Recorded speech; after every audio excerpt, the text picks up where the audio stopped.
For the best.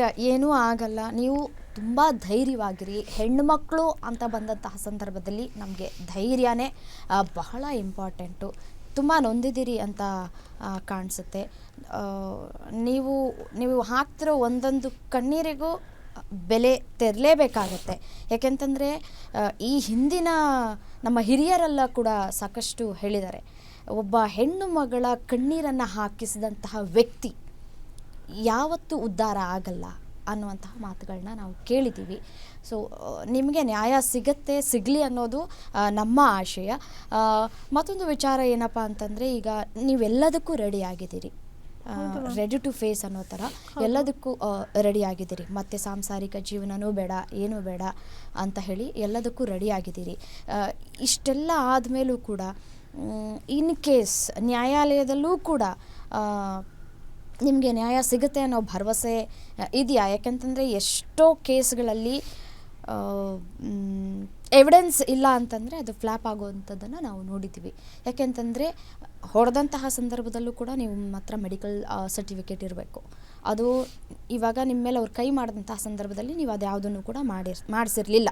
ಯಾಕೆಂತಂದರೆ ನಿಮಗೂ ಕೂಡ ಗೊತ್ತಿರಲಿಲ್ಲ ಮುಂದೊಂದು ದಿನ ನನ್ನ ಜೀವನ ಈ ರೀತಿಯಾಗಿ ಆಗತ್ತೆ, ಹಾದಿ ಬೀದಿ ರಂಪಾಟ ಆಗುತ್ತೆ, ನನ್ನ ಜೀವನ ಇಷ್ಟೆಲ್ಲ ಸ್ಪಾಯ್ಲ್ ಆಗುತ್ತೆ ಅನ್ನೋದು ನಿಮಗೆ ಗೊತ್ತಿರಲಿಲ್ಲ. ಸೊ ನೀವು ಅವರ ಹಿನ್ನೆಲೆಯನ್ನು ಕಲೆ ಹಾಕುವಂತಹ ಪ್ರಯತ್ನಗಳು ಮಾಡಲಿಲ್ವಾ? ಮದುವೆಗೆ ಮಾಡಿದ್ರು ಅವ್ರ ಊರಲ್ಲಿ. ಬಟ್ ಅವ್ರೇನು ಹೇಳಿದ್ರು ಅಂದರೆ ಅವ್ರು ಬಿಟ್ಟು 10 ವರ್ಷ ಆಗಿದೆ, ಅವ್ರ ತಂದೆ ತಾಯಿ ಒಳ್ಳೆಯವರಿದ್ರು, ಅವ್ರ ಮಕ್ಕಳೇನಿದೆ ಗೊತ್ತಿಲ್ಲ ಅಂತ ಹೇಳಿದರು. ಅಂದರೆ ಅವರ ಆಫೀಸ್ನಲ್ಲಿ work from home ma'am, Covid time. ಅಂದರೆ ಅದಕ್ಕಿಂತ ಮುಂಚೆ ಕೆಲಸ ಮಾಡ್ತಿರ್ತಾರಲ್ವಾ, ಅದು ಯಾವುದನ್ನು ಕೂಡ ವಿಚಾರಣೆ ಮಾಡಲಿಲ್ವಾ ಅವ್ರ ಹಿನ್ನೆಲೆ, ಹೆಣ್ಮಕ್ಳ ಜೊತೆ ಯಾವ ರೀತಿಯಾಗಿ ನಡ್ಕೊಳ್ತಾ ಇದ್ರು, ಅಕ್ಕಪಕ್ಕದ ಮನೆಯವ್ರನ್ನೂ ಕೂಡ ವಿಚಾರಣೆ ಮಾಡೋಕ್ಕೆ ಮುಂದಾಗಲಿಲ್ವಾ ನಿಮ್ಮ ಪೇರೆಂಟ್ಸು ಅಂತ? ಮಾಡಿದ್ದಾರೆ ಮ್ಯಾಮ್, ಕೆಲವೊಂದು ಏನು ಸಿಕ್ಕಿದೆ ಅದ್ರಲ್ಲಿ ಮಾತ್ರ ಮಾಡ್ಕೊಂಡಿದ್ದಾರೆ ಅಷ್ಟೇ. ಡೆಪ್ತಾಗಿ ಮಾಡೋಕ್ಕೂ ಕೋವಿಡ್ ಟೈಮ್ ಅಲ್ವಾ, ಅವಾಗ ಸ್ವಲ್ಪ ಪ್ರಾಬ್ಲಮ್. ಈಗ ಅನ್ನಿಸ್ತಿದ್ಯಾ ಕೋವಿಡ್ ಟೈಮಲ್ಲಿ ನಾನು ಮದುವೆ ಮಾಡಿಕೊಂಡು ನನ್ನ ಇಡೀ ಜೀವನ ಹಾಳು ಮಾಡಿಕೊಂಡೆ, ನನ್ನ ಇಡೀ ಕೆರಿಯರ್ ಹಾಳಾಯಿತು ಅಂತ ನಿಮ್ಗೆ ಅನ್ನಿಸ್ತಿದ್ಯಾ? ಇವಾಗ ನಾನು ಮದುವೆ ಆಗಬಾರ್ದಾಗಿತ್ತು ಕೋವಿಡ್ ಟೈಮಲ್ಲಿ, ಇನ್ನು ಸ್ವಲ್ಪ ಕಾದು ಮಾಡ್ಕೋಬೇಕಿತ್ತು ಅಂತ ಅನ್ನಿಸ್ತಿದ್ಯಾ? ಆವಾಗ ವ್ಯಕ್ತಿ ಚೆನ್ನಾಗೇ ಇದ್ದರು. ಅದನ್ನ ನೋಡಿನೇ ಏನಂತ ಹೇಳಿದ್ರು ಎಷ್ಟೊಂದು ಜನ ಹೆಣ್ಮಕ್ಳು ಮನೇಲಿ ಕೂತಿದಾಗ ಸರಿ ಹೋಗಲ್ಲ, ಬೇಡ ಅಂತ ಹೇಳಿದ್ರು. ಜಾಯಿಂಟ್ ಫ್ಯಾಮಿಲಿ ಬೇಡ ಅಂದರು. ಅವಳು ನನ್ನಂತ ಹೆಣ್ಮಗಳು ಜಾಯಿಂಟ್ ಫ್ಯಾಮಿಲಿ ಇದ್ರೆ ಒಬ್ಬೊಬ್ಬರೇ ಇರೋದು ಬದಲು ಜಾಯಿಂಟ್ ಫ್ಯಾಮಿಲಿ ಇದ್ರೆ ಚೆನ್ನಾಗಿರುತ್ತೆ, ಖುಷಿಯಾಗಿರ್ಬೋದು ನಾನು ಅಂದ್ಕೊಂಡು ಬಂದೆ. ಆಮೇಲೆ ಈ ಥರ ಬರ್ತದೆ ಅಂತ ಪ್ರಿಡಿಕ್ಟ್ ಮಾಡೋಕ್ಕಾಗಲ್ಲ, ನಾವೆಲ್ಲೂ ಪ್ರಿಡಿಕ್ಟ್ ಮಾಡೋಕ್ಕಾಗಲ್ಲ. ಅನ್ಎಕ್ಸ್ಪೆಕ್ಟಲ್ಲಿ ಆಗಿಬಿಟ್ಟಿದೆ, ಏನೂ ಮಾಡೋಕ್ಕಾಗಲ್ಲ. ನಮ್ಮ 1 ಇಯರ್ ಬೇಡ ಅಂತ ಬಿಟ್ಟು ಮತ್ತೆ ಮದುವೆ ಆಗಿದ್ದು, ಅದು ಏನಕ್ಕೆ ಏನು ನಾವೇನು ಹೇಳೋಕ್ಕಾಗಲ್ಲ.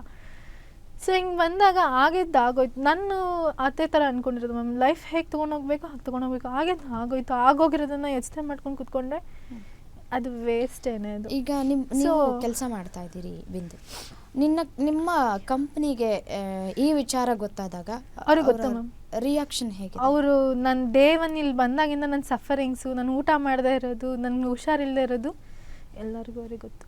ನಿಮ್ಮ ಲಾಸ್ಟಲ್ಲಿ ಕೇಳ್ತಾ ಇದ್ದೀನಿ ಅಂತ ಏನು ಅಂದ್ಕೋಬೇಡಿ, ನಿಮ್ಮ ಆರೋಗ್ಯ ಪರಿಸ್ಥಿತಿ ಯಾವ ರೀತಿಯಾಗಿದೆ?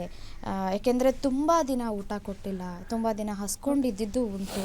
ಒಬ್ಬ ಮನುಷ್ಯ ಶಕ್ತಿಯಾಗಿ ಹೆಲ್ತಿಯಾಗಿ ಇರಬೇಕು ಅಂತಂದರೆ ಆಹಾರ ಬಹಳ ಮುಖ್ಯ, ಊಟ ತಿಂಡಿ ಎಲ್ಲವೂ ಮುಖ್ಯ. ಇಲ್ಲ ಅಂತಂದರೆ ನಾನಾ ಕಾಯಿಲೆಗಳು ನಮ್ಮನ್ನು ಹುಡುಕೊಳ್ತಾ ಬರುತ್ತೆ. ನಿಮ್ಮ ಆರೋಗ್ಯ ಪರಿಸ್ಥಿತಿ ಯಾವ ರೀತಿಯಾಗಿದೆ ಇವಾಗ?